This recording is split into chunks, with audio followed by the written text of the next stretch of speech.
up, guys? It is Christmas Eve. That means that tomorrow will be Christmas, and most of you guys will be watching this on Christmas Day because I post at 11 o'clock at night every day. I really need to stop doing that, but that's like the only convenient time I have just to sit alone by myself and talk to you guys. So without further ado, let's talk about Jesus, and let's talk about Jesus being born. So Jesus was being prophesied way back to Micah. It was even mentioned in Daniel, and Isaiah mentioned Jesus in the Old Testament. He was prophesied to be the King of Kings, the person that would liberate all of the Jews, all of the Israelites. He was the king and the ruler that would set us free. Now, what a lot of people would do in the Old Testament times, before Jesus was born, and even after Jesus was born, was they figured, okay, if we're all perfect, then Jesus will come. We just gotta wait so all of us, everybody in the whole world, is perfect.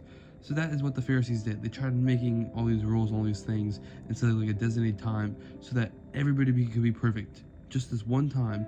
And if everybody was perfect, then therefore Jesus would come, aka God would come down on earth. Because that's what they thought would happen. Obviously they were wrong. They were wrong about a lot of things because Jesus did come down as a baby. Why did he come down as a baby? Because that's the most humble way you can go down to earth. Think about it. It's God. And God didn't decide to come down with thunder and lightning and I am here.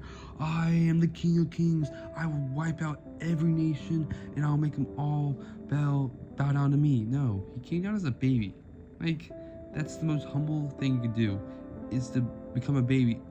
Come down to earth, because he was God, and he came down to earth as a baby. Like, that's the humblest thing you could possibly do, is do that, and he did that.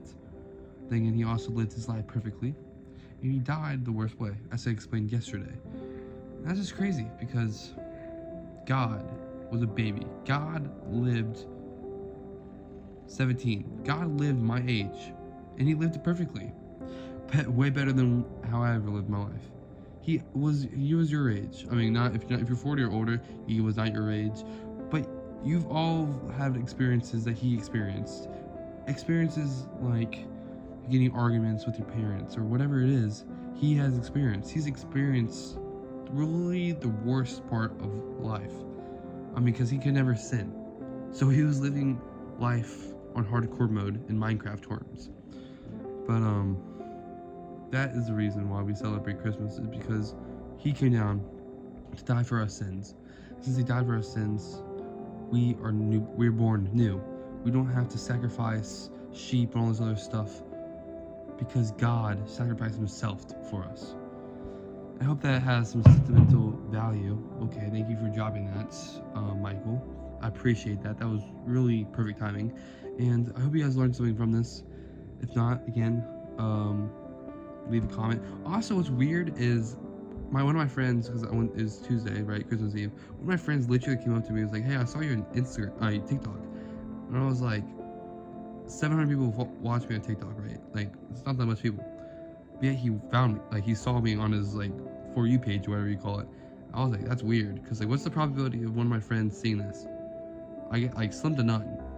Because there's only 700 viewers, and this is, like, a public, like, thing, and it's not even tied to any, like, myself.